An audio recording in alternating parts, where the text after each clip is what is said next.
Assalamualaikum warahmatullahi wabarakatuh.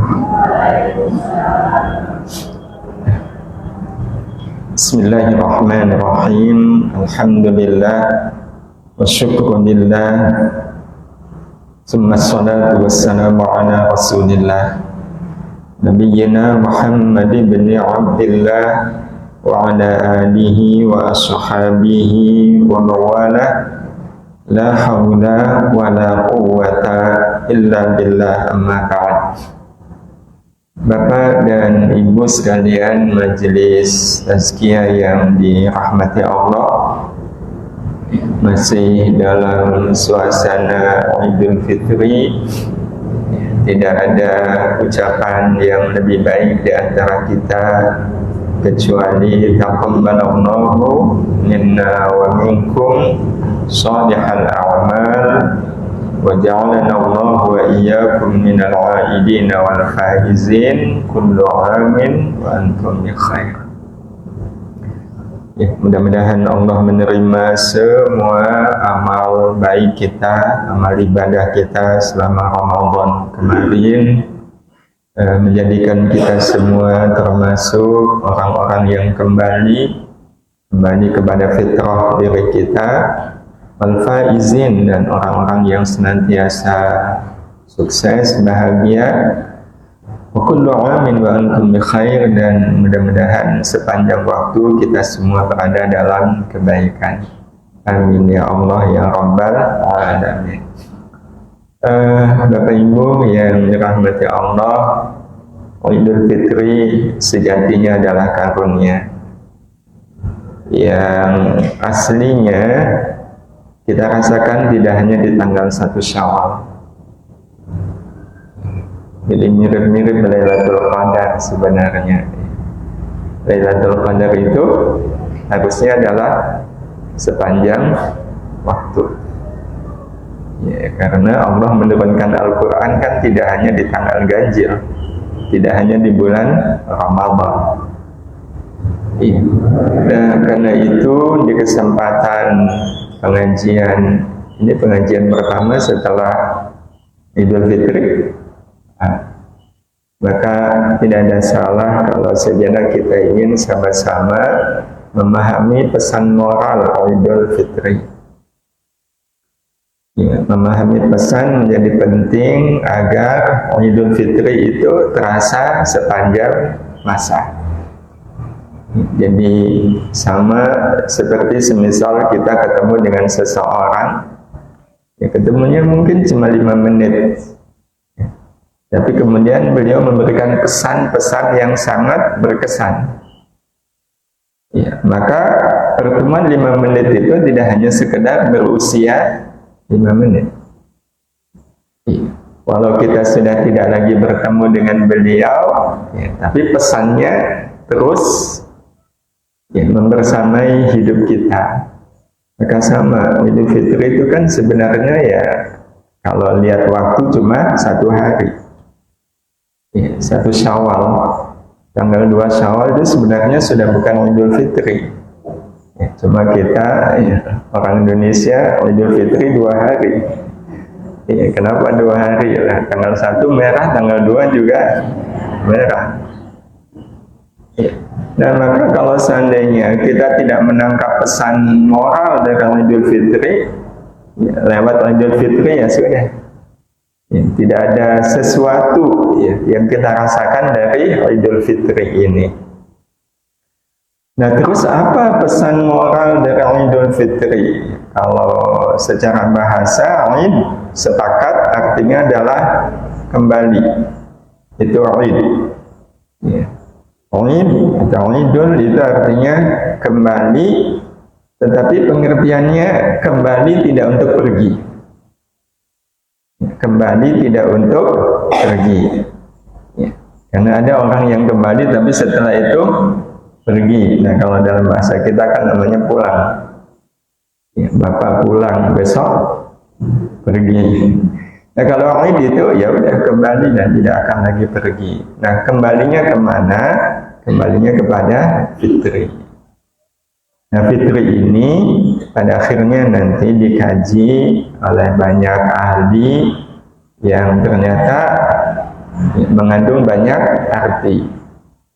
Nah, tapi dari sekian banyak arti dari fitri, maka kalau kembalinya kita kepada pesan moral, ya,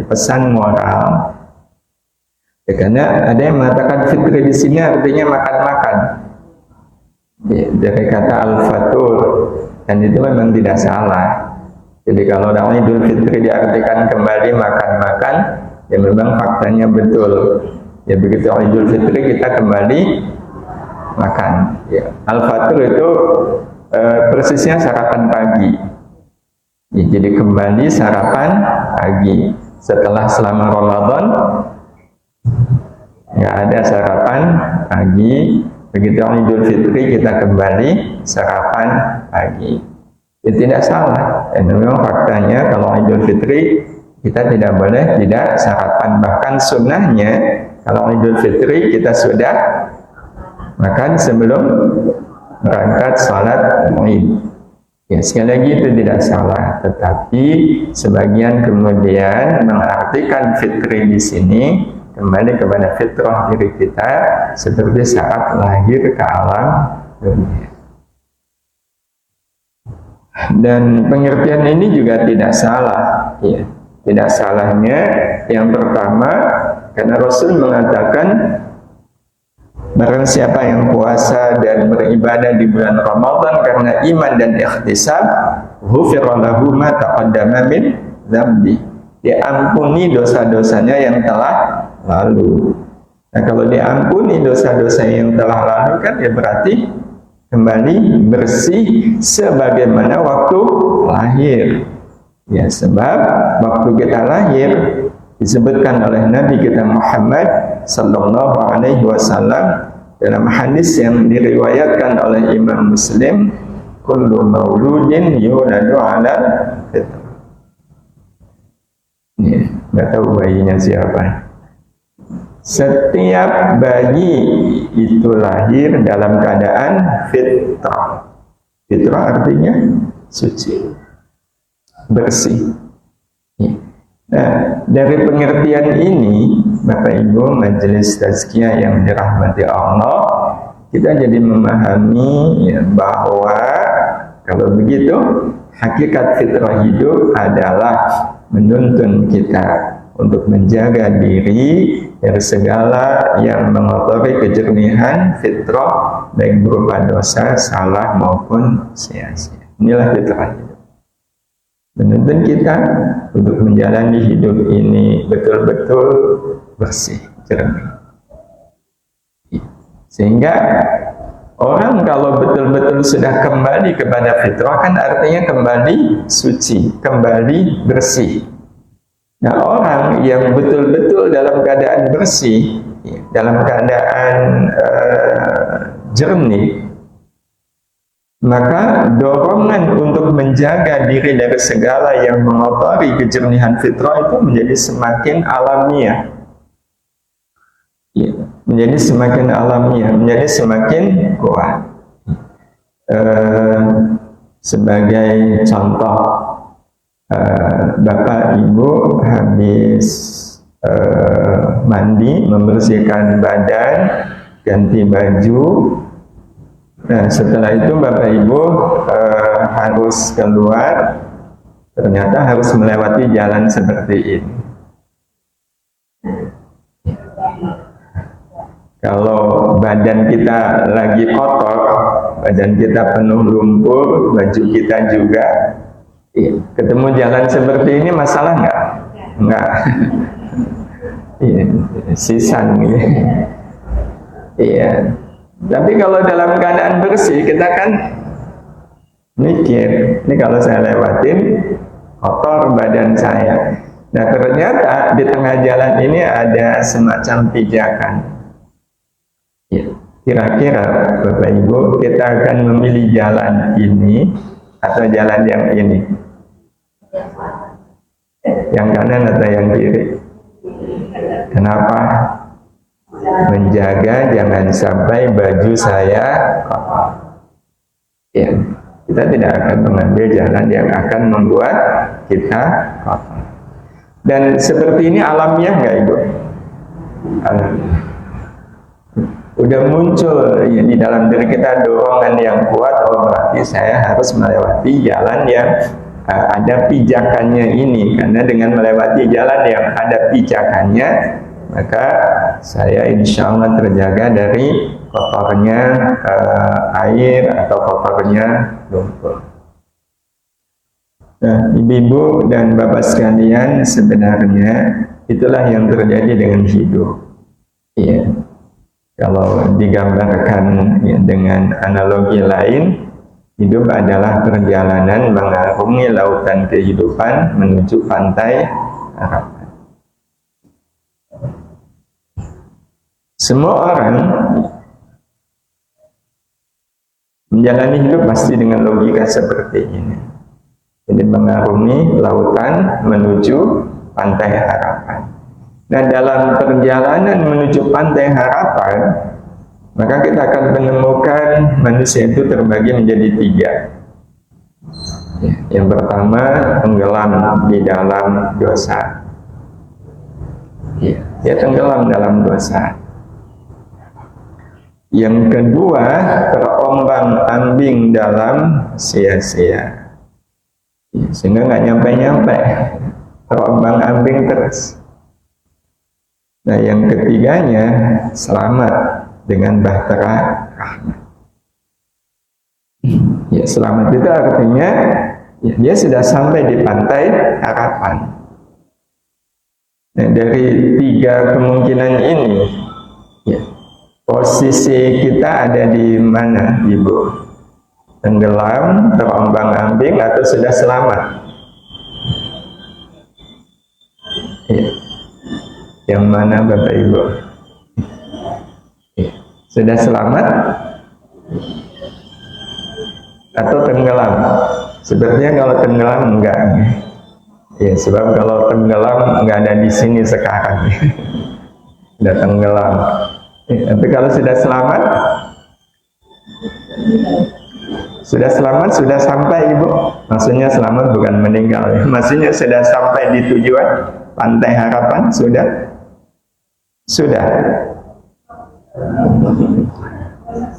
Proses. Ya. Padahal kalau lihat umur harusnya sudah sampai belum.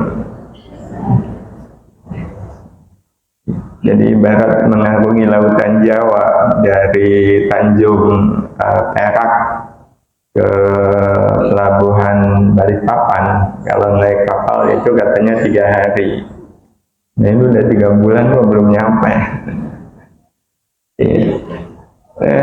Jadi kadang kita suka bertanya, ya Allah, saya sudah puluhan tahun mengarungi lautan dunia. Iya. Tapi kok belum juga selamat, belum juga sampai. Masih terombang-ambing. Ya, meskipun kalau saya lihat wajah Bapak Ibu ini wajah-wajah udah selamat ini.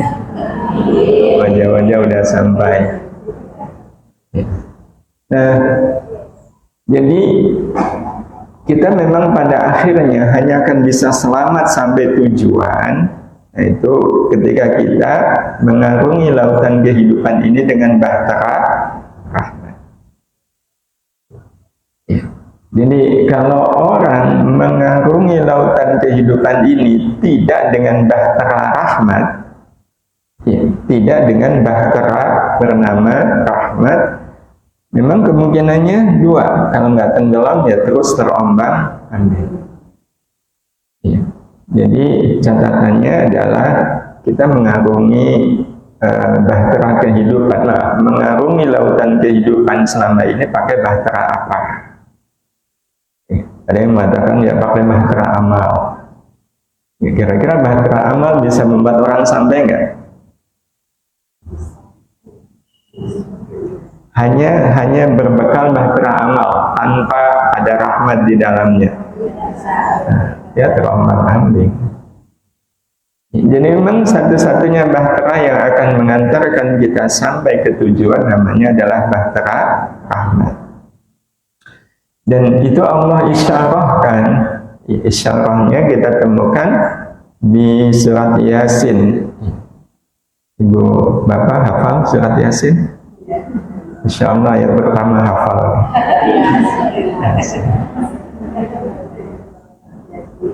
Ya, ayat ke-43 dan 44. Ya.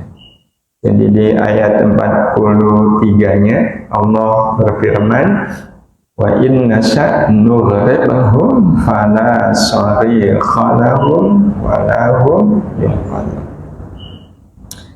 Wa in, dan jikalau nasha kami Allah menghendaki, nughriqhum, kami bisa saja menenggelamkan mereka.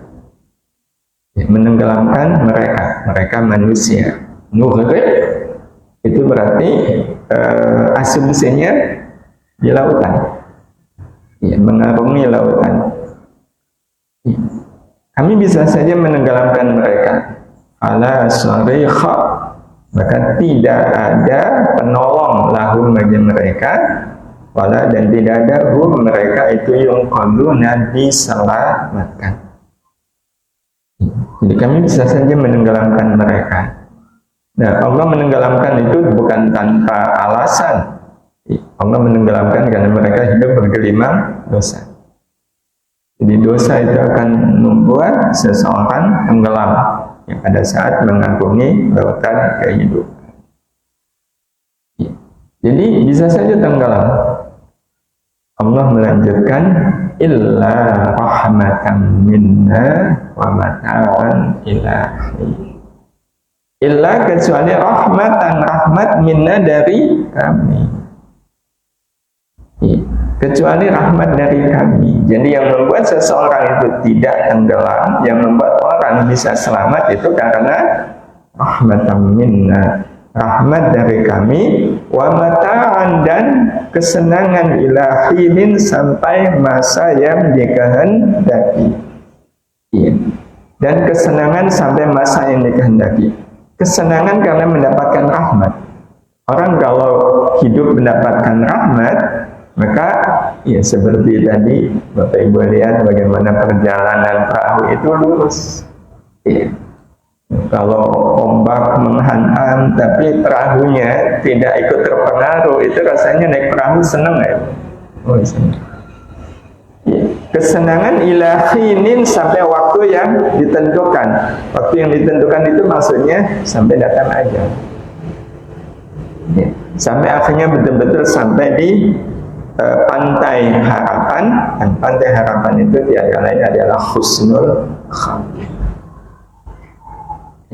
Nah, jadi dari ayat ini, Bapak Ibu yang dirahmati Allah, kita jadi sangat meyakini tidak ada satupun kekuatan yang bisa menyelamatkan hidup kita selain hanya rahmat Allah. Selain hanya rahmat Allah. Dan maka kalau hidup diibaratkan mengarungi lautan, ya bahteranya adalah, jadi kalau kita mengarungi kehidupan ini berbahtera rahmat, kan insya Allah kita akan selamat. Ya, kalau bukan rahmat Allah, orang nggak akan mungkin bisa selamat. Hanya dengan rahmat Allah. Ya, kalau selamat itu kan artinya masuk surga.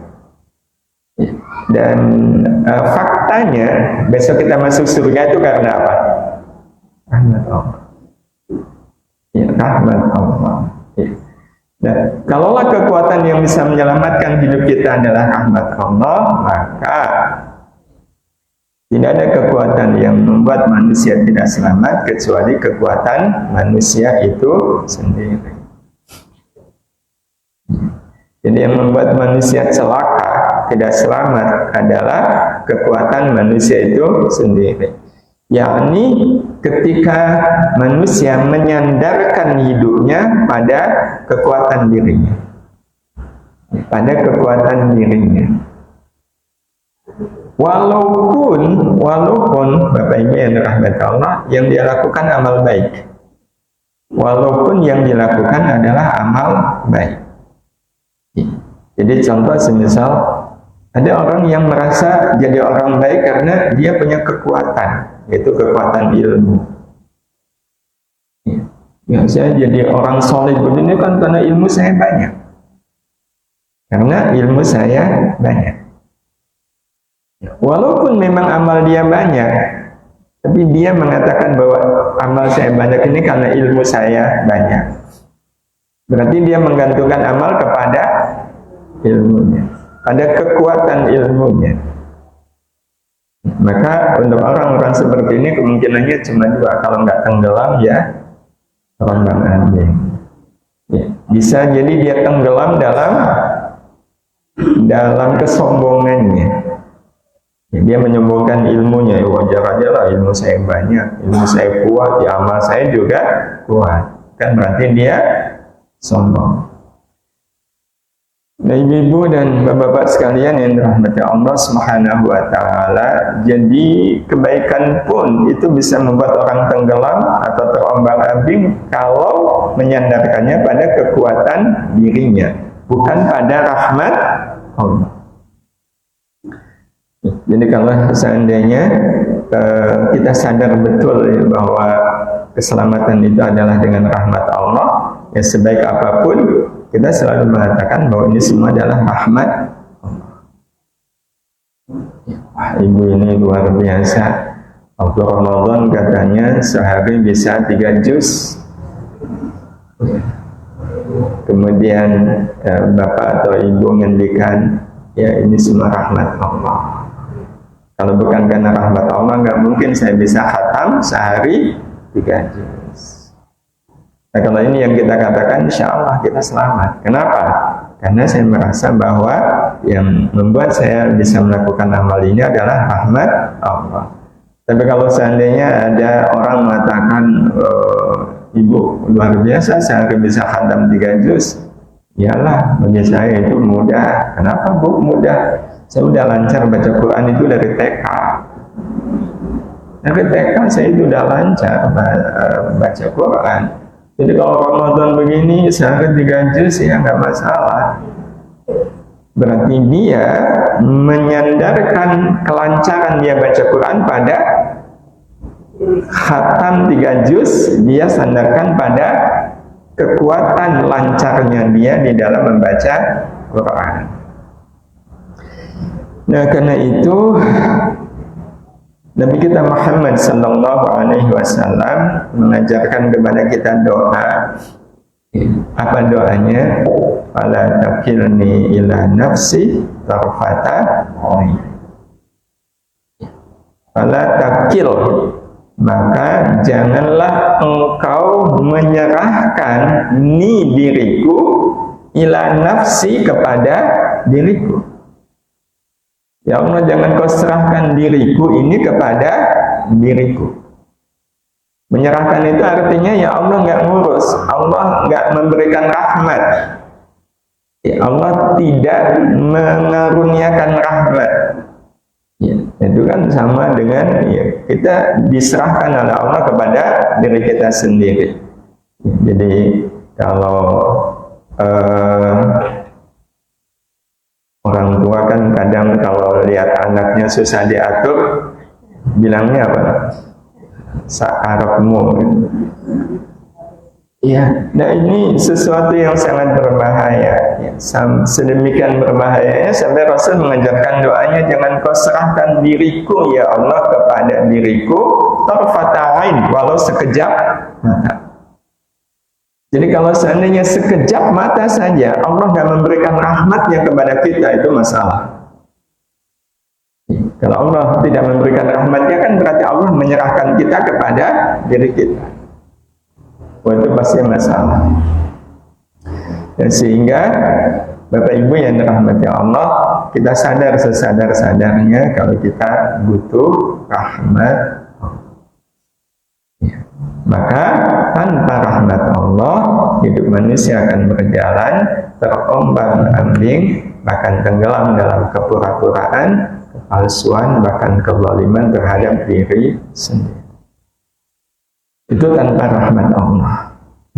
Jadi kalau seandainya ada orang hatta dia beramal baik, tapi dia merasa bahwa saya beramal baik ini bukan karena rahmat Allah, maka yang terjadi sebenarnya dia sedang berpura-pura beramal baik.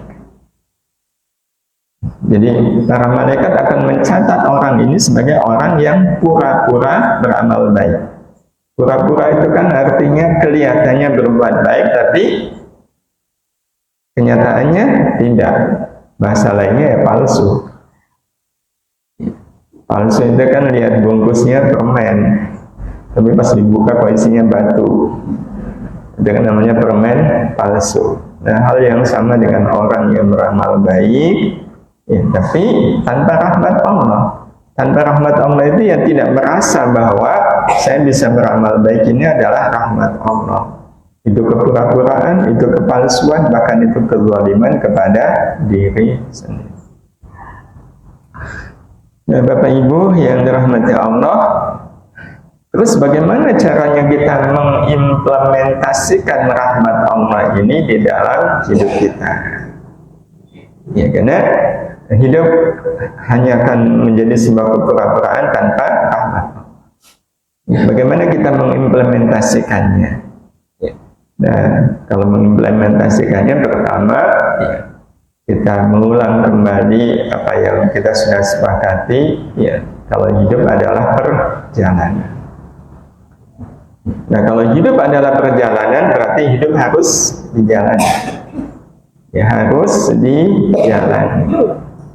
Nah, waktu kita menjalani hidup, itu kita menjalaninya bersama siapa, Bapak Ibu?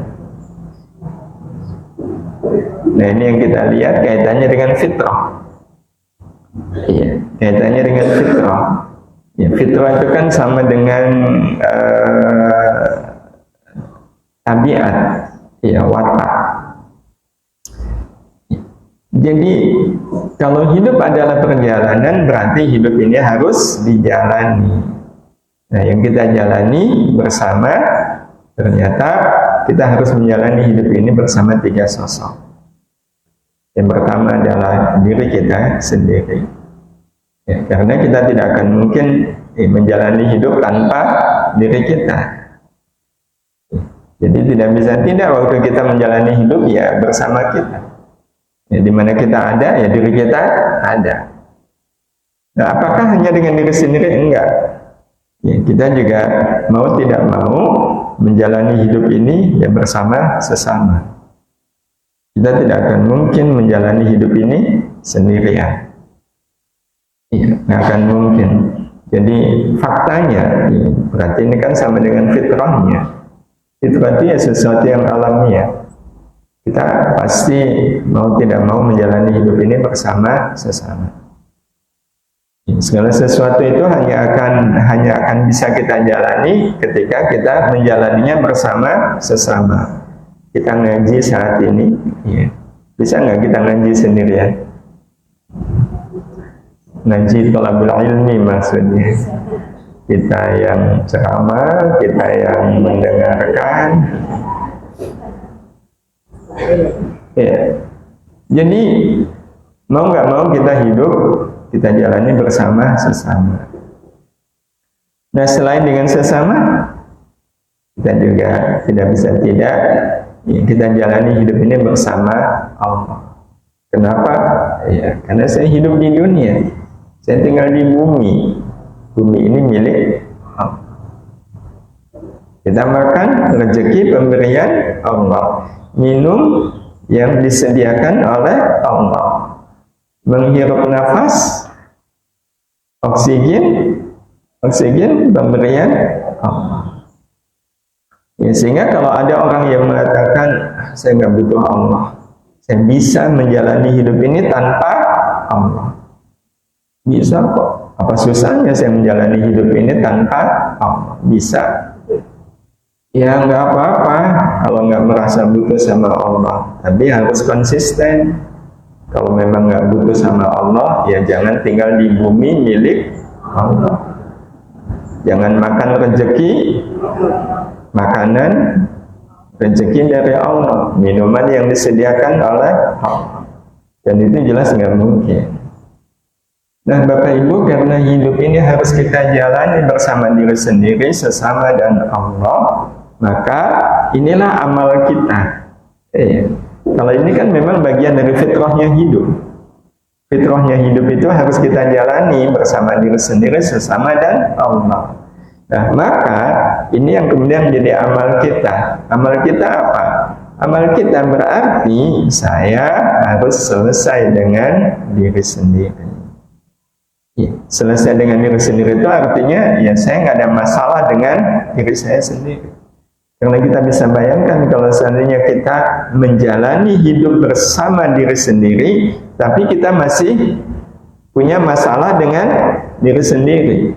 Wah, kita bisa bayangkan ya seperti apa hidup. Ya seperti apa hidup. Ibu kondangan bareng sama suami, tapi lagi ada masalah dengan suami.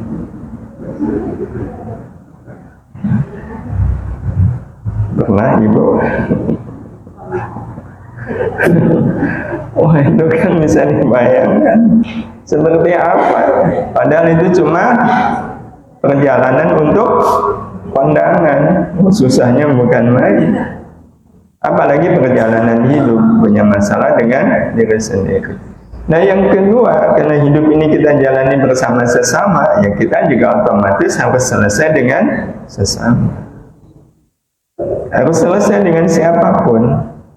Ya, karena kalau masih punya masalah dengan siapapun, ya udah masalah terus. Dan yang tidak kalah penting adalah kita juga harus selesai dengan Allah. Harus selesai dengan Allah. Karena kita bisa bayangkan kalau seandainya ada orang hidup masih punya masalah dengan Allah, masih punya masalah dengan Allah. Itu logikanya, kalau ada orang yang masih bermasalah dengan Allah, ketika makan itu enak nggak? Ya kan jelas nggak enak. Iya, nggak enak. Bapak, ibu lapar,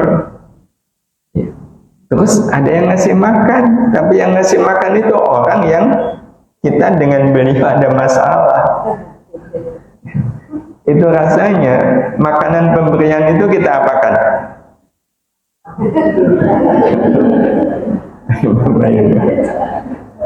Mau dimakan kok yang ngasih beliau gitu ya. Kan rasanya ketika orang-orang tahu kita makan pemberian beliau, padahal orang juga tahu kita ada masalah dengan beliau, itu rasanya kita tertekan ya? Enggak. Ya karena lapar ya. Itulah nggak peduli. Tapi yang lebih penting lagi, ya kenapa kita harus selesai dengan Allah? Karena suatu saat kita pasti harus pulang kembali menghadap Allah. Ada bawahan lagi punya masalah dengan atasan, terus dipanggil oleh atasan. Wah, itu menghadap atasan yang lagi punya masalah, itu rasanya hati ini deg-degan ya? Deg-degan. Ya. Suatu saat Allah pasti akan memanggil kita nggak Bapak? Ya. Itu rasanya ketika suatu saat kita dipanggil oleh Allah, kita deg-degan nggak? Loh, kalau kemudian kita deg-degan, kita ya udah malaikat Israel datang deg-degan betul. Nah, itu tandanya kita dengan Allah ada apa? Ada masalah. Ya. Kalau nggak ada masalah, diundang oleh Allah, ya, itu bikin kita deg-degan atau kita merasa terhormat? Merasa terhormat. Betul? Dipanggil raja dalam keadaan nggak ada masalah, itu diundang raja, kehormatan betul? Kehormatan. Ya. Berarti mati itu masalah atau kehormatan?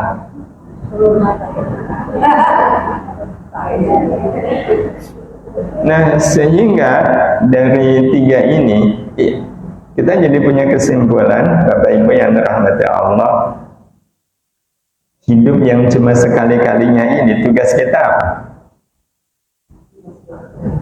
Tugas kita sebenarnya sederhana, hidup harus selesai sebelum berakhir. Betul Bapak Ibu? Ya. Ini tugas hidup kita. Sebenarnya tugas hidup itu sederhana. Hidup ini harus selesai sebelum berakhir. Ya. Selesai dengan siapa? Diri sendiri, dengan sesama, dan dengan Allah. Kalau kita sudah selesai dengan diri sendiri, ya, kita kemudian kembali kepada Allah, singgah sejenak di alam kubur, ya, maka kira-kira alam kubur kita seperti apa? Alam kubur kita akan menjadi raudhatun min riyadhil jannah, taman dari taman-taman surga. Ya. Begitu kita dihidupkan kembali, yang kita lihat di depan kita adalah raudhatun min riyadhil jannah. Tapi ini hanya akan dirasakan oleh orang-orang yang selama dia hidup, dia betul-betul sudah selesai dengan tiga sosok ini. Pertanyaannya, kita kan sudah puluhan tahun hidup, betul Bapak Ibu? Di antara ketiga sosok ini, yang kita sudah selesai dengan yang mana? Dengan diri sendiri sudah selesai belum? Belum. Dengan sesama? Belum. Dengan Allah? Apalagi? Berarti kita puluhan tahun hidup di dunia ini ngapain saja? Betul nggak Bapak Ibu? Ini kan kayak lontang-lantung, terombang-ambing, nggak jelas. Nah, apa sih tanda bahwa seseorang itu sudah selesai dengan dirinya? Nah, ini kita penting untuk mengenali. Iya. Tanda bahwa seseorang sudah selesai dengan dirinya, ya dia menjadi orang yang damai dengan diri sendiri. Jadi damai itu dengan diri sendiri, bukan dengan orang lain. Jadi kalau ada orang mengatakan, saya kok belum bisa berdamai ya dengan tetangga, saya kok belum bisa damai ya dengan kakak sendiri. Ya, ada juga istri yang merasa nggak bisa damai sama suami, sama mertua. Ya. Kalau ada orang yang merasa saya kok belum bisa damai dengan tetangga, itu masalahnya karena dia belum bisa damai dengan dirinya sendiri. Ya. Nah, karena kalau dengan urusan sesama itu bukan damai, tetapi, nah ini tanda kalau kita sudah selesai dengan sesama adalah kita bahagia bersama sesama. Dan kalau dengan Allah, tandanya adalah kita tunduk patuh sepenuh hati. Nah, jadi hidup ini tugasnya sederhana, selesai dengan diri sendiri, selesai dengan sesama, selesai dengan Allah. Cuma tiga yang harus kita selesaikan. Dibanding dulu waktu Bapak Ibu sekolah, ya, ujian itu soalnya ada berapa? Bisa 30, waktunya juga cuma 60 menit. Iya. Tapi Allah memberikan kepada kita soal yang harus diselesaikan itu cuma tiga. Diri sendiri, bersama, dan dengan Allah. Dan diberi waktu yang sangat panjang, sepanjang umur. Iya. Nah, kalau begitu, sebagaimana dulu waktu ujian, biasanya kita akan mengerjakan soal yang paling mudah, betul? Nah, berarti sama. Kalau hidup ini kan kita nggak mungkin menyelesaikan tiga-tiganya dalam satu waktu. Ya, ibarat pakai perahu, ya kita nggak mungkin sekali kayu tiga tujuan ini tercapai. Berarti harus satu demi satu. Nah, berarti mana yang paling mudah? Menurut kita yang paling mudah kita menyelesaikan dengan siapa, Bapak Ibu? Dengan diri sendiri itu lebih mudah. Kita seringnya ya, ngeyel sama diri sendiri nggak Ibu? Ya.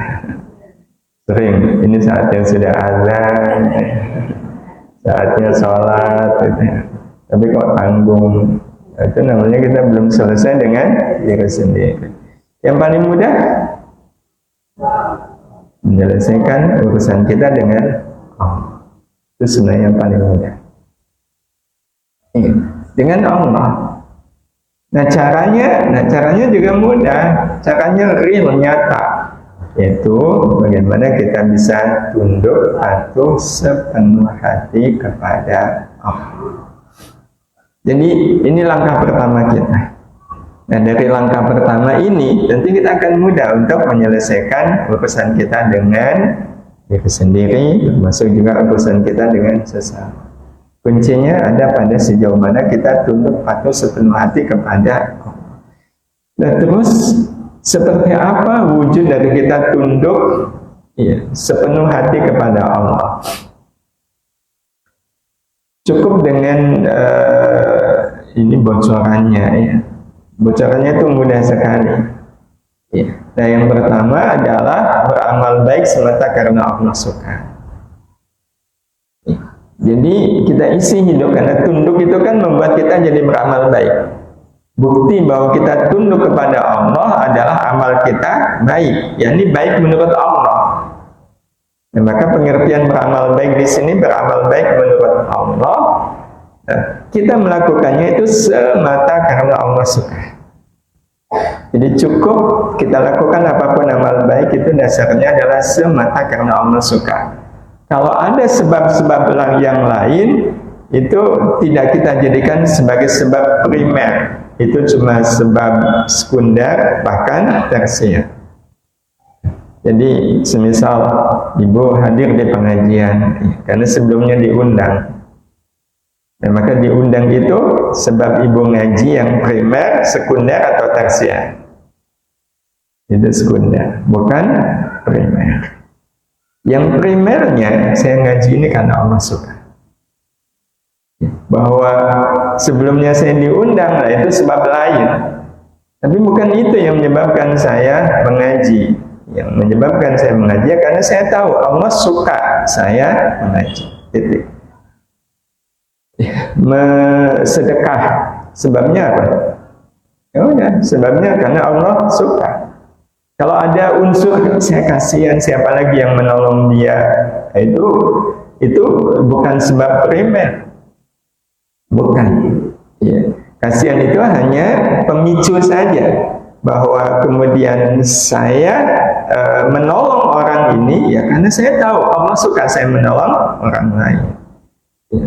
Sama sekali bukan karena faktor kasihan yang paling utama, bukan.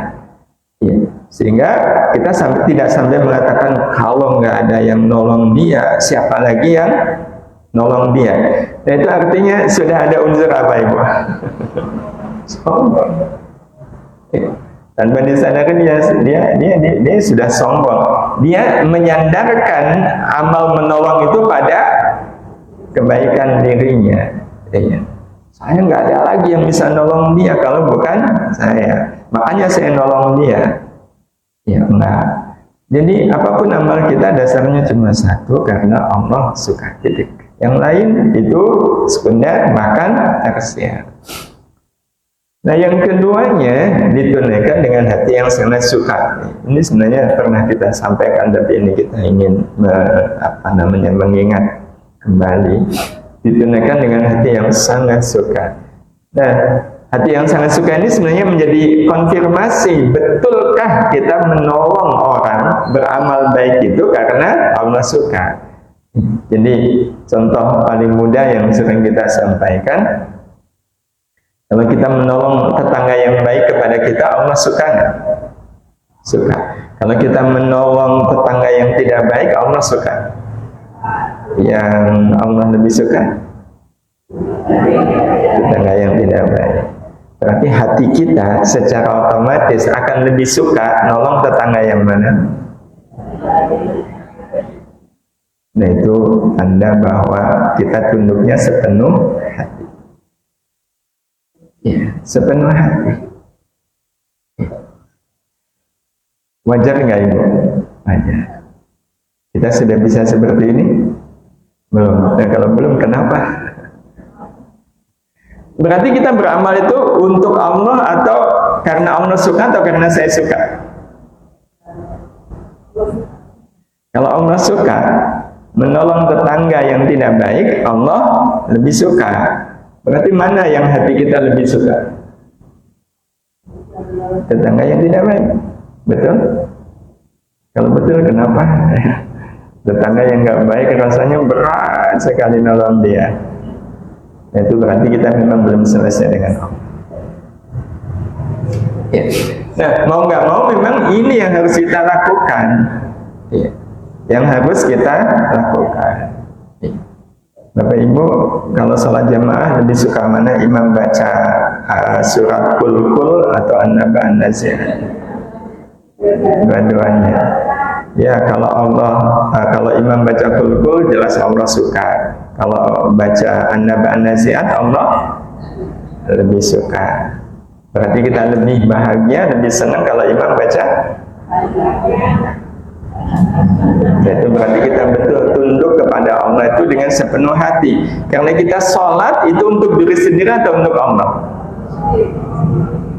Maksudnya itu persembahan untuk diri sendiri atau persembahan untuk Allah?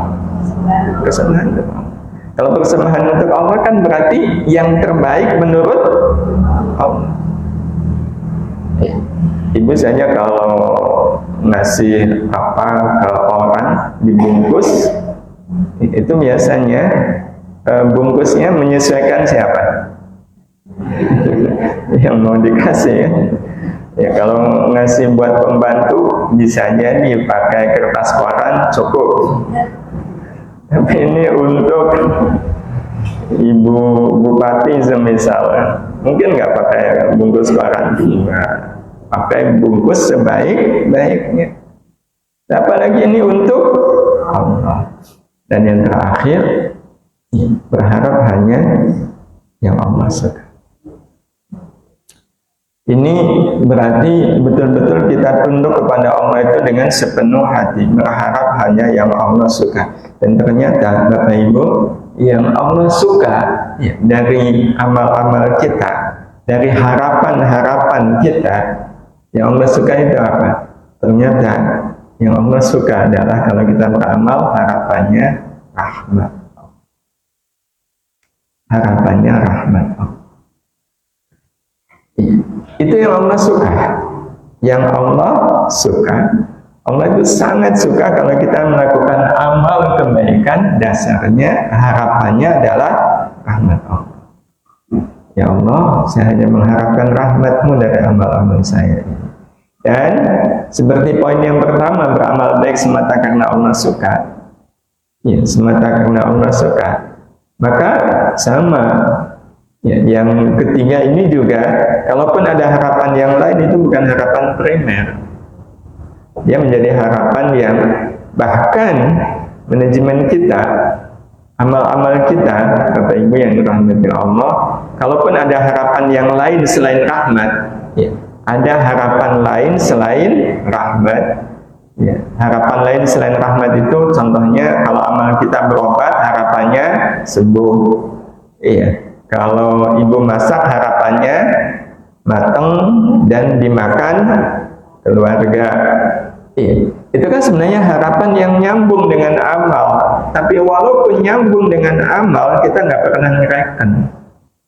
Jadi Allah tahunya kita beramal itu harapannya cuma rahmat. Harapannya cuma rahmat. Bapak Ibu sedekah, apa harapannya? Selama ini, yang kemarin-kemarin sedekah, ada nggak orang yang harapannya sedekah biar rezekinya lancar? Ada nggak? Ada. Kan katanya kalau sedekah 10.000 dibalas 10 kali lipat, bahkan bisa 700 kali lipat. Berarti kalau saya sedekah 10.000 lumayan saya dapat 100.000. Iya. Sebenarnya itu salah nggak Ibu? Nggak salah. Iya. Boleh nggak?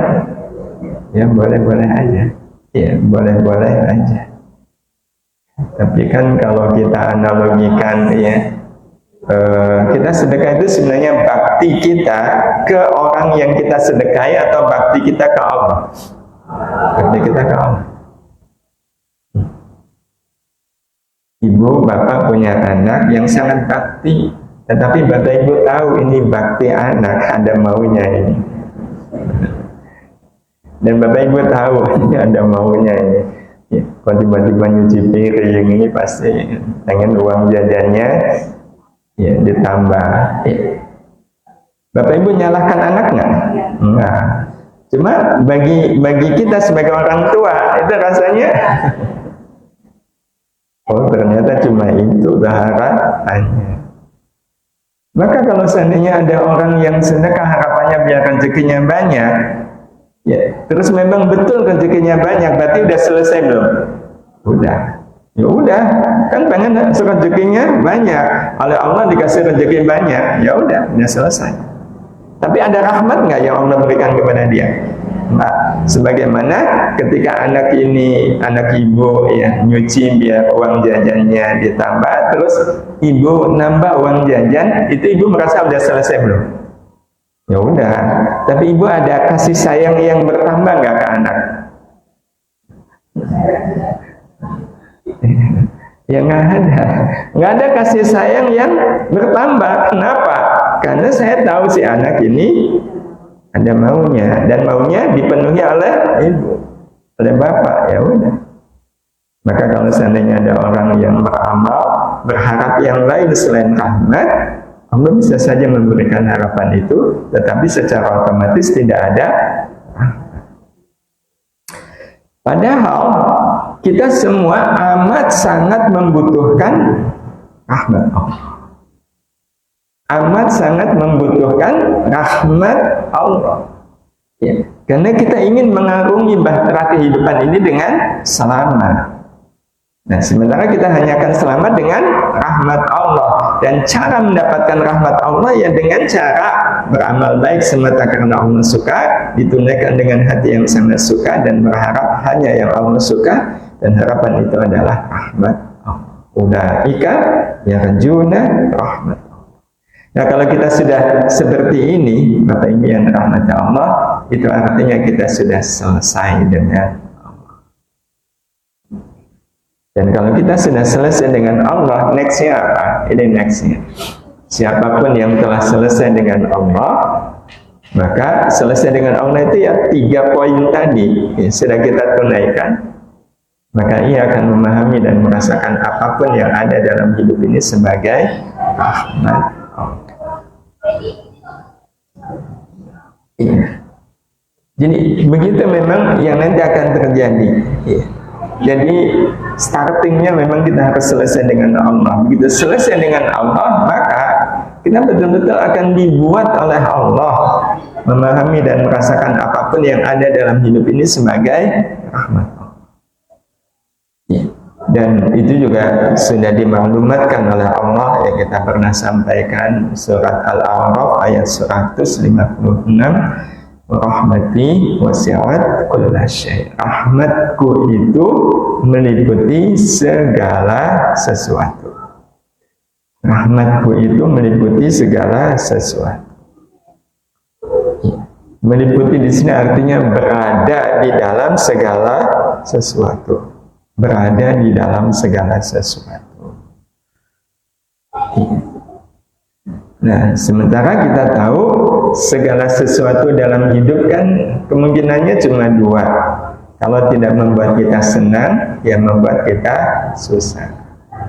Berdasar ayat ini, di dalam senang ada rahmat, di dalam susah ada rahmat.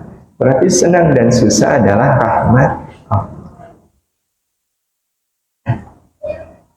Jadi secara otomatis kalau kita sudah selesai dengan Allah, waktu kita senang yang kita rasakan adalah bukan senangnya, tapi rahmat Allah yang ada di dalam senang itu. Waktu susah, yang kita rasakan bukan susahnya, tetap yang kita rasakan adalah rahmat Allah yang ada di dalam susah itu. Karena senang dan susah dalam hidup itu, kalau kita ibaratkan, hanyalah bungkus, hanyalah kemasan. Di dalam kemasan bernama senang dan susah ada rahmat Allah. Berarti rahmat Allah itu kan isinya senang, isinya susah. Berarti waktu kita senang dan susah, betul-betul yang kita rasakan bukan senangnya, bukan susahnya, tapi yang kita rasakan adalah rahmat Allahnya. Sehingga secara otomatis senang dan susah rasanya sama. Rasanya sama. Dan soal ini, pertemuan yang lalu kita sudah sampaikan, kita sudah sangat terlatih dalam hidup kita ini menyebut segala sesuatu itu bukan bungkusnya, tetapi isinya. Kita sudah sangat terlatih. Kalau kita datang di sebuah pengajian, terus kita dikasih kotak begini, kita menyebutnya dikasih apa, Bapak Ibu? Snack. Kenapa Ibu tidak menyebut dikasih kotak? Karena memang isinya adalah senang. Berarti kan kita tidak menyebut kotaknya, menyebut isinya. Iya. Bapak Ibu silaturahim di subuh ini, kita menyebutnya di subuh apa? Kenapa nggak bilang di subuh cangkir? Kita menyebut isinya. Ya, di subuh ini kita bilang di subuh apa? Kenapa nggak bilang di subuh mangkok? Kan mangkok. Tapi kita menyebut isinya. Habis itu ya dihidangkan ini, kita bilang dikasih apa? Kan kita nggak bilang dikasih piring, dikasih mangkok, dikasih lauk. Pulang dikasih ini. Kita mengatakan kita dioleh-olehin apa? Kenapa nggak bilang besek? Kan besek. Kan kita sudah kayak otomatis. Kita tidak menyebut bungkusnya, tapi menyebut isinya. Iya. Pulang pengajian dikasih ini. Dikasih apa? Tuh, mana sarungnya? Mana sarungnya? Ya, sarungnya di dalamnya. Jadi walaupun nggak kelihatan, kita tetap menyebut.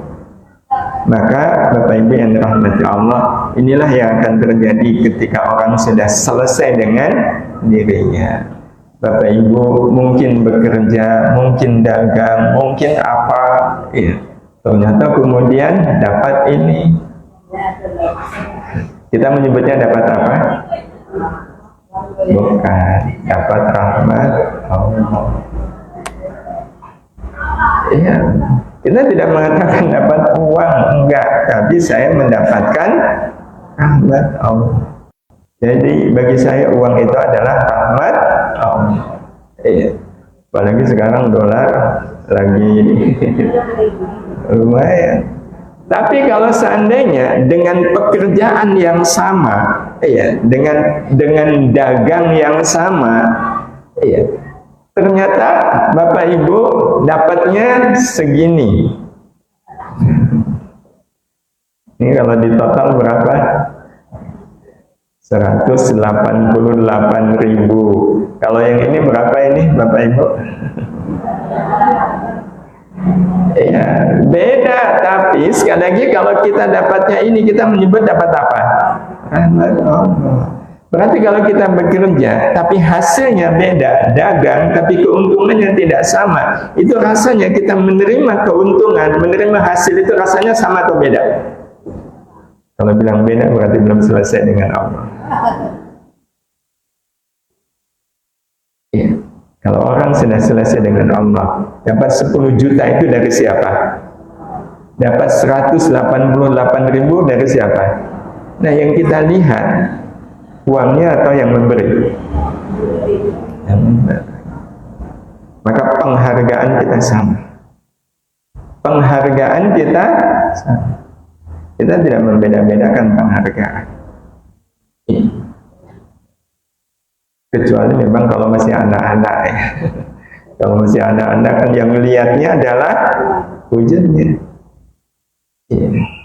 Jadi kalau ada yang membandingkan, wah enak pengajian di situ, kenapa senetnya itu wah luar biasa. Kalau pengajian di situ itu wadahnya aja cuma plastik. Itu sudah, ini orang sedang bermasalah dengan Allah, tidak menghargai rezeki itu sebagai rahmat Allah. Nah tapi sebaliknya Bapak Ibu, udah kerja keras ya segala macam, nggak dapat apa-apa, Bapak Ibu menyebutnya ini dapat apa?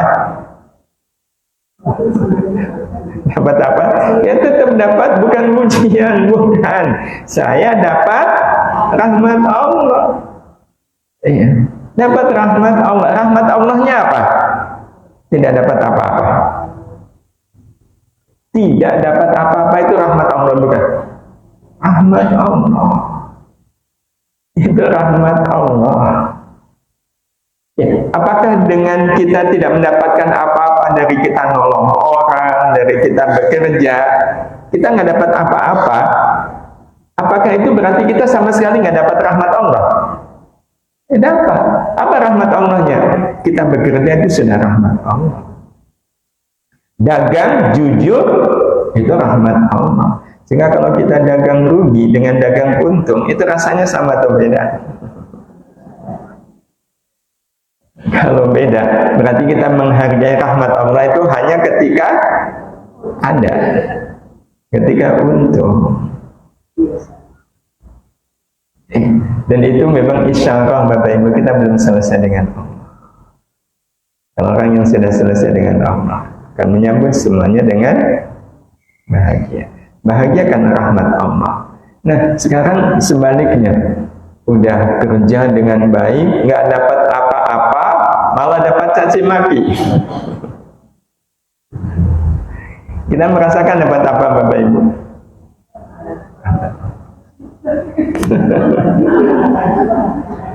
Kalau musibah itu artinya kita menganggap Allah bikin kita senang atau susah. Ya, karena yang membuat orang menghina kita mungkin nggak tanpa izin Allah. Tanpa izin Allah nggak mungkin. Semua digerakkan oleh Allah. Jadi kalau ibu dalam kepanitiaan, ya bapak dalam kepanitiaan, betul-betul all out kerja gitu ya. Kemudian kita yang dapat caci maki, kita bilang apa? Alhamdulillah, terima kasih ya Allah. Ini rahmat, ini rahmat. Betul? Kok kayak masih sulit untuk mengatakan betul? Iya, baik kalau gitu saya perlu menguatkan. Ini betul Bapak Ibu, siapapun yang memahami dan merasakan apapun dalam hidup ini sebagai rahmat Allah, maka ia akannya dua itu. Yang pertama adalah melihat diri sebagai sosok yang paling menyenangkan. Itu orang kalau sudah betul-betul mendapatkan rahmat Allah, ya, mendapatkan rahmat Allah dari ketundukannya kepada Allah dengan sepenuh hati, beramal semata karena Allah suka, dengan hati yang sama suka, dan berharap hanya yang Allah suka, yaitu hanya mengharapkan rahmat Allah. Kita akan melihat diri ini sebagai sosok yang paling menyenangkan. Tidak ada yang lebih menyenangkan dalam hidup saya kecuali diri saya sendiri. Itu pegangan betul. Ya, sehingga ini sebenarnya yang pernah kita sampaikan, tapi kira-kira sudah ada perubahan belum nih? Kalau ada istri punya suami kok nggak menyenangkan, nggak membahagiakan, ya, dingin, beku, itu masalah nggak bagi istri?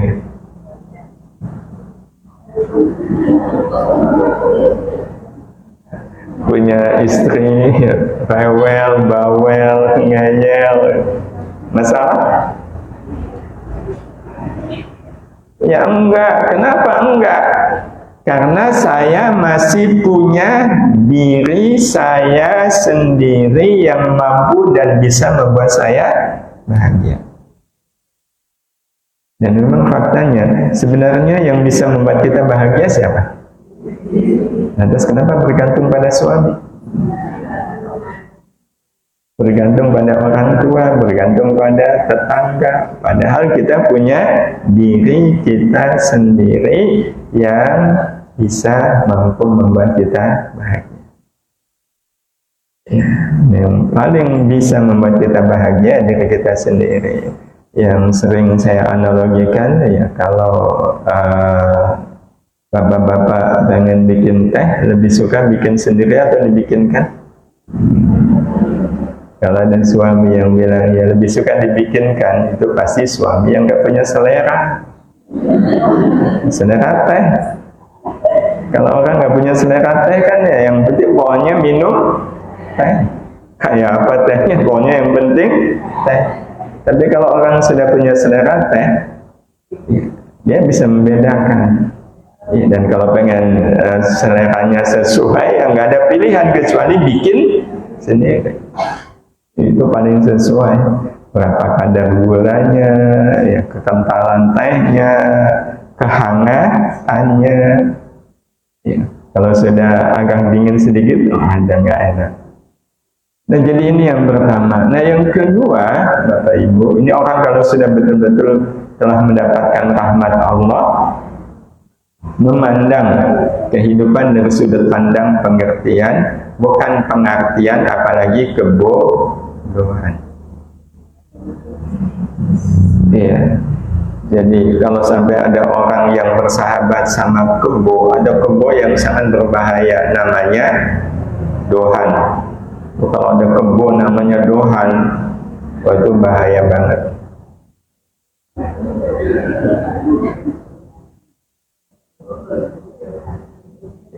Jadi orang yang sudah dapat rahmat Allah, Bapak Ibu, melihat segala sesuatu itu memang dari sudut pandang pengertian, bukan pengertian. Iya. Contoh yang mungkin saya juga pernah sampaikan, kira-kira apa kesimpulan Bapak Ibu terhadap anak yang rewel saat kita banyak urusan, nambah masalah, cari perhatian, atau melatih kita untuk sabar? Kalau melatih kita untuk sabar, berarti anak rewel itu bagus nggak?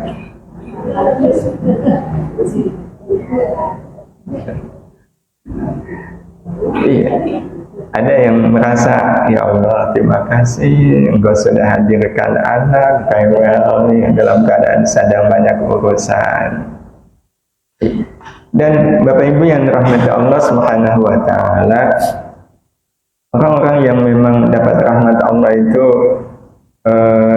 jadi Bapak Ibu bisa bayangkan ada seorang istri, dia punya suami yang temperamental, yang emosional, gampang marah, pokoknya jadi problem bagi istrinya. Ya. Terus istrinya bilang begini kepada suaminya, Mas, terima kasih ya. Ya, Allah sudah hadirkan untuk saya. Ya, Engkau sudah dihadirkan oleh Allah untuk saya sebagai ujian dari Allah untuk saya.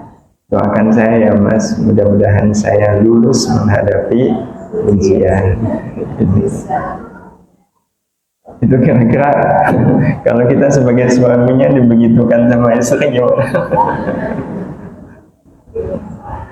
Ya, ini kan membuat suaminya mau marah gimana? Gak jadi. Mau emosional? Gak jadi. Berarti secara otomatis suaminya jadi ngerti nggak? Ngerti. Aduh, gawat nih, saya kok dihadirkan oleh Allah sebagai fitnah bagi yang lain. Jadi orang kalau melihat segala sesuatu dengan sudut pengertian itu mampu mengertikan orang lain. Ya. Jadi kalau anak rewel, kesimpulan kita melatih untuk sabar. Nah, otomatis kalau sudah seperti ini kita selesai dengan diri kita sendiri. Kita nggak ada masalah dengan diri kita. Ya makanya istri yang seperti tadi, suaminya bermasalah begitu, masalah nggak bagi istrinya? Enggak. Oh, saya sedang diuji oleh Allah. Wujud ujiannya adalah suami. Apalagi kalau dia berpikir, untung ya Allah ngasihkan dia ke saya. Coba kalau Allah ngasihkan dia ke orang lain, kasihan banget. Nah, contoh lain, bagaimana pandangan kita terhadap penghinaan, merendahkan diri yang dihina atau merendahkan diri yang menghina.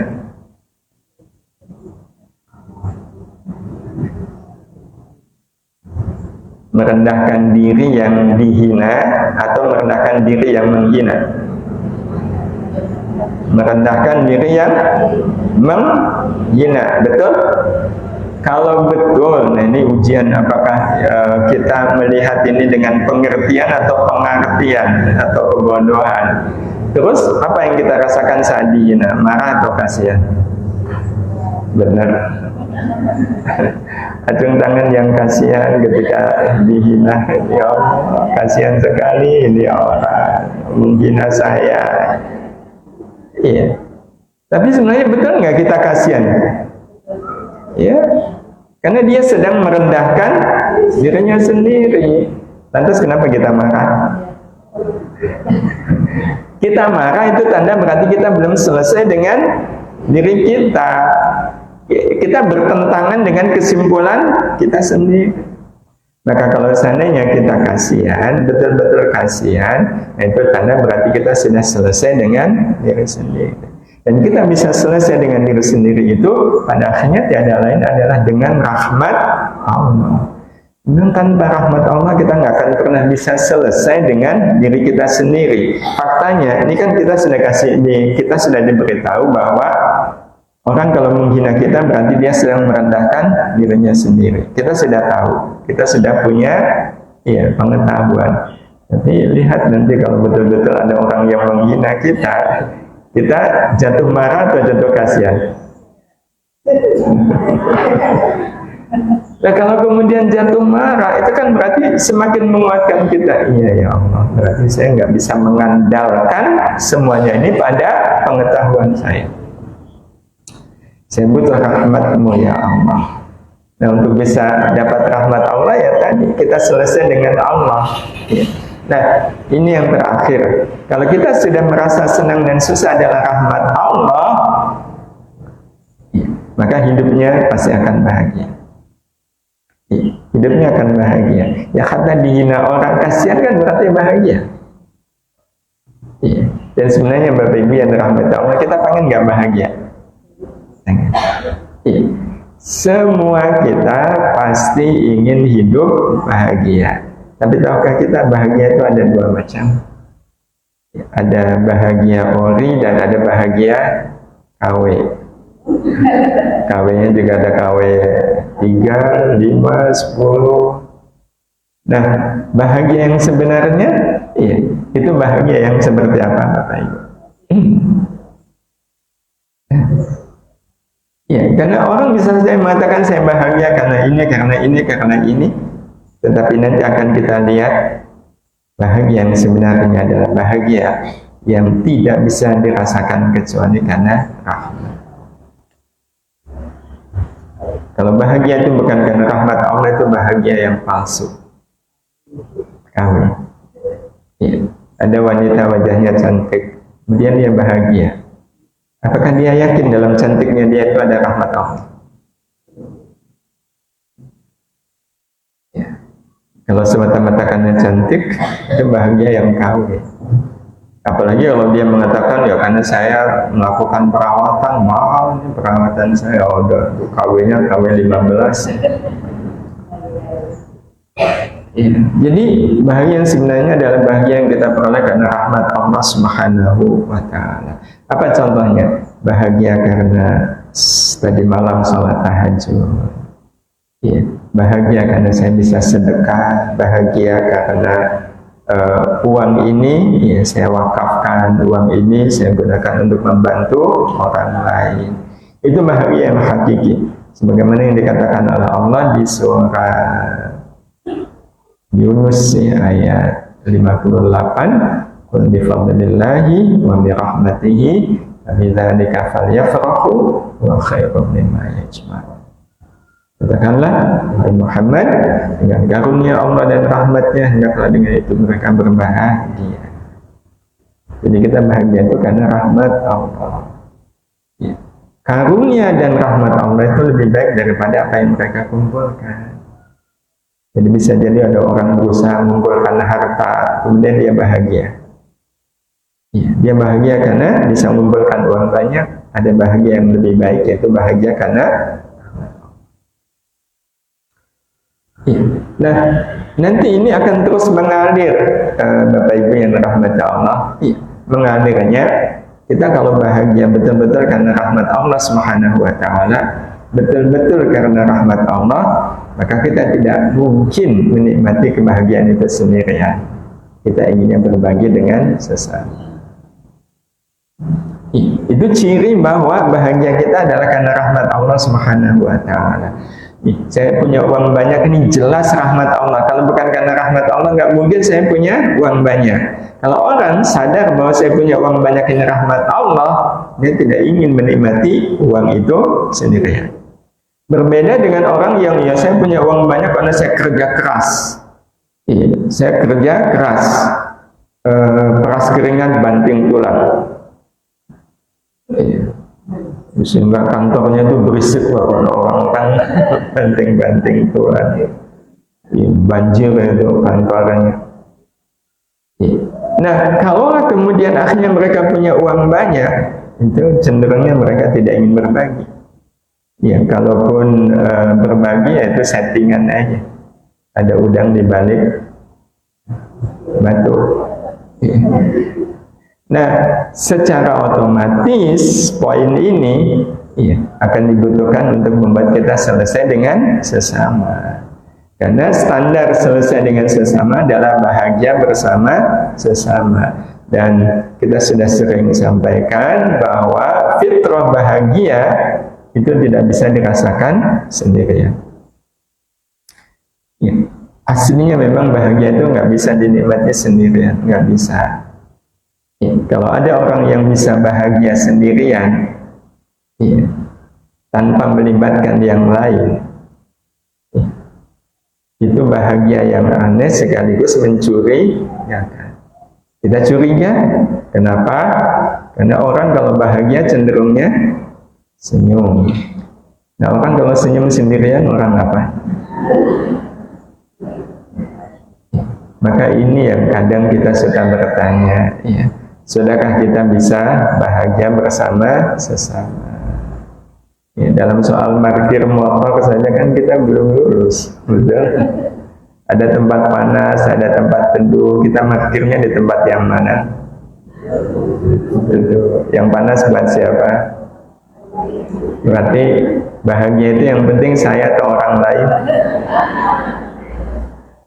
Ya, jadi memang rentetannya orang kalau belum selesai dengan Allah, ya jelas dia nggak akan selesai dengan dirinya, dia juga nggak akan selesai dengan sesama.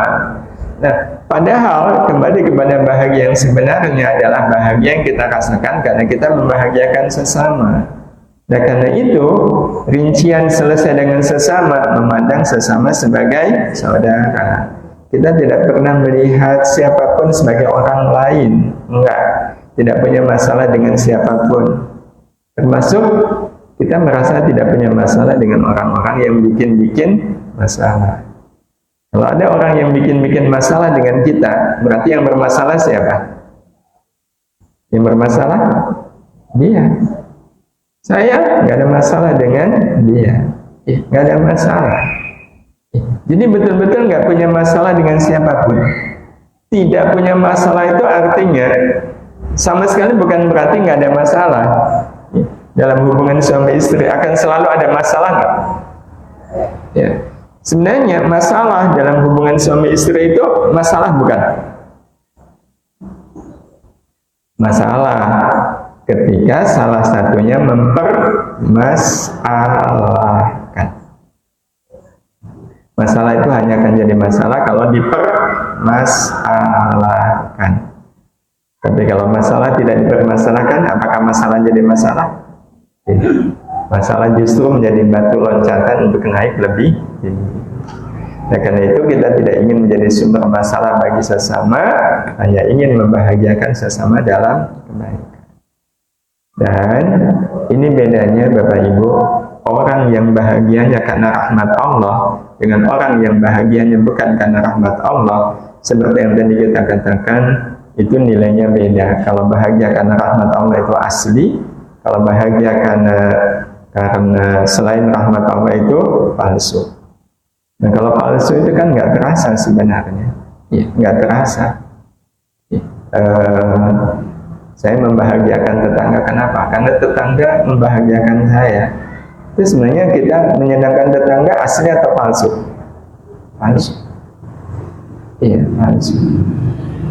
Tapi kalau asli, betul-betul asli, karena memang bahagia saya ini karena rahmat Allah Subhanahu wa Ta'ala, kita bisa sampai pada puncak bahagia. Dan puncak bahagia itu adalah saat kita memutuskan untuk tetap membahagiakan siapapun yang kehadirannya tidak membuat hidup kita. Bisa nggak Bapak Ibu? Ya. Kuncinya sejauh mana kita sudah selesai dengan Allah. Kalau sudah selesai dengan Allah, kita tetap akan menjadi pribadi yang kelak nanti dipilih oleh Allah menjadi jalan rahmat bagi siapapun. Kalau orang tidak mau membahagiakan kita, berarti dia orang yang kaya atau miskin rahmat. Miskin rahmat. Nah, sementara Bapak Ibu orang yang kaya rahmat. Orang yang kaya rahmat. Bapak Ibu kaya rahmat, ketemu dengan orang yang miskin rahmat. Maka apa yang Bapak Ibu lakukan? Membencinya atau memberikan sebagian rahmat itu kepada dia? Itu masalahnya. Membahagiakan orang yang tidak membahagiakan itu sulit atau mudah? Alhamdulillah. Alhamdulillah Ibu sudah diwakili oleh berarti semuanya insya Allah mudah. Mudah. Berarti kita memang betul-betul orang yang sudah mendapatkan rahmat Allah. Karena orang kalau sudah mendapatkan rahmat Allah, dia tetap merasa bahagia walau hidup bersama orang-orang yang tidak membahagiakan. Dia tetap merasa bahagia walau hidup bersama orang-orang yang tidak membahagiakan. Betul? Ibu berlima menempuh perjalanan umroh atau perjalanan kemana harus menginap di hotel satu kamar nih berlima ibu-ibu semuanya. Ibu orang yang kaya, nah yang empatnya ini orang yang miskin. Apakah karena ibu berjalan bersama 4 orang yang miskin, ibu jadi berubah jadi miskin? Nah, maka kalau ibu bapak orang yang kaya bahagia, hidup bersama dengan orang yang tidak membahagiakan. Kalau orang nggak mau membahagiakan, berarti tandanya dia kaya atau miskin bahagia? Miskin bahagia. Ibu bapak hidup bersama dengan orang seperti ini. Kira-kira mendadak Bapak Ibu menjadi orang yang jadi tidak bahagia atau tetap bahagia?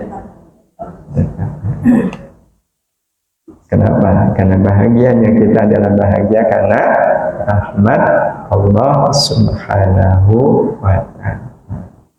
Inilah fitrahnya hidup. Mudah-mudahan semua fitrahnya akan mengantarkan kita insya Allah menjadi orang yang selesai dengan Allah, dengan diri sendiri dan dengan sesama. Ibu, terima kasih. Alhamdulillah, Bapak Ibu, waktu jualah yang membatasi kita. Saatnya kita menutup majelis ini dengan doa. Ada permohonan doa untuk kelancaran dan kesembuhan saudara kita, Bapak Ismail. Beliau ikut hadir. Insya Allah hari Kamis besok beliau mau menjalani operasi pacu jantung.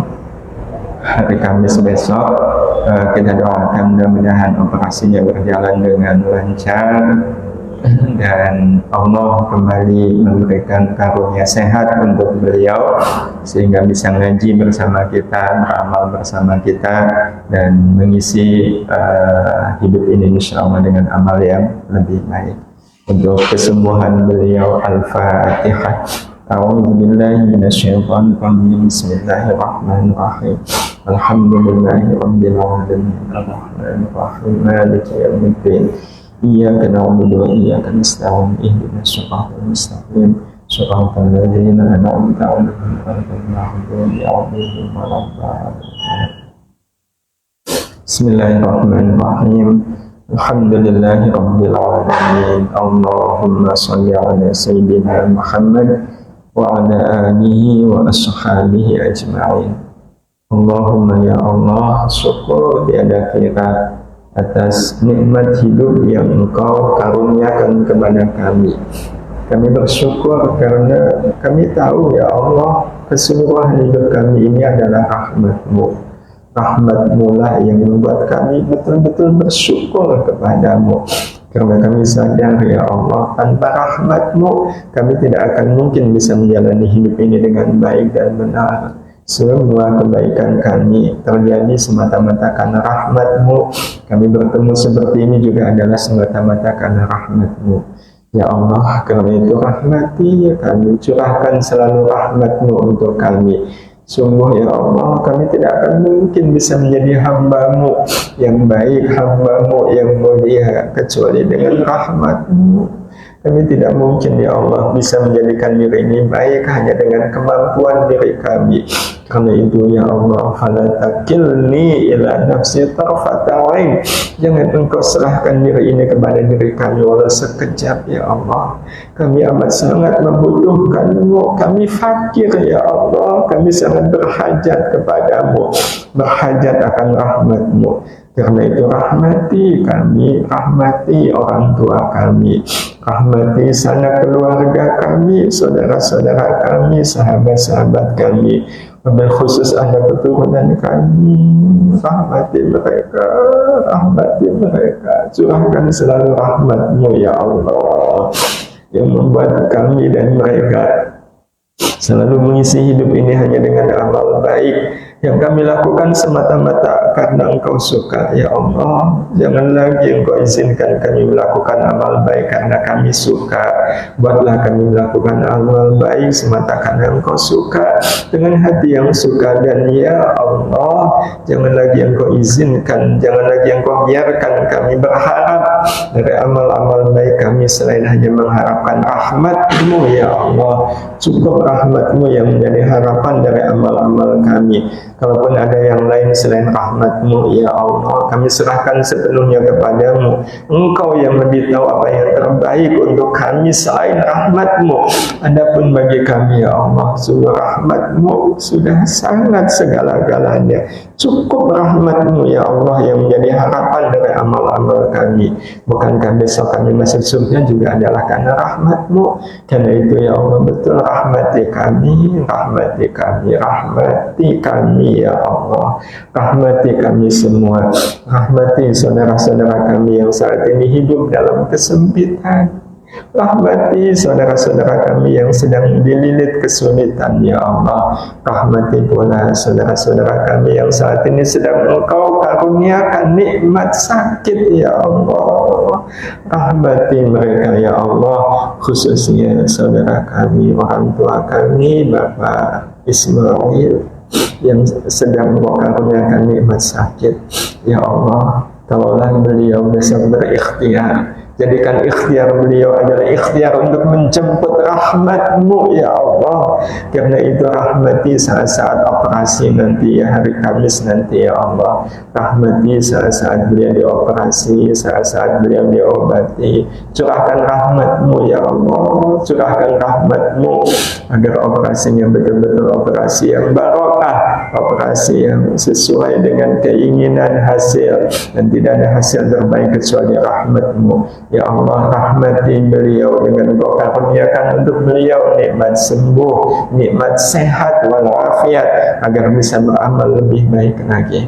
Allahumma arinal haqqa haqqa warzuqna ittiba'ah wa arinal batila batila warzuqna ijtinabah. Allahumma shfi akhina abina Bapak Ismail ya Allah, ishfihi ya syafi, ishfihi ya syafi, antas syafi la shifaa illa shifaa'uka shifaan la yughadiru saqama.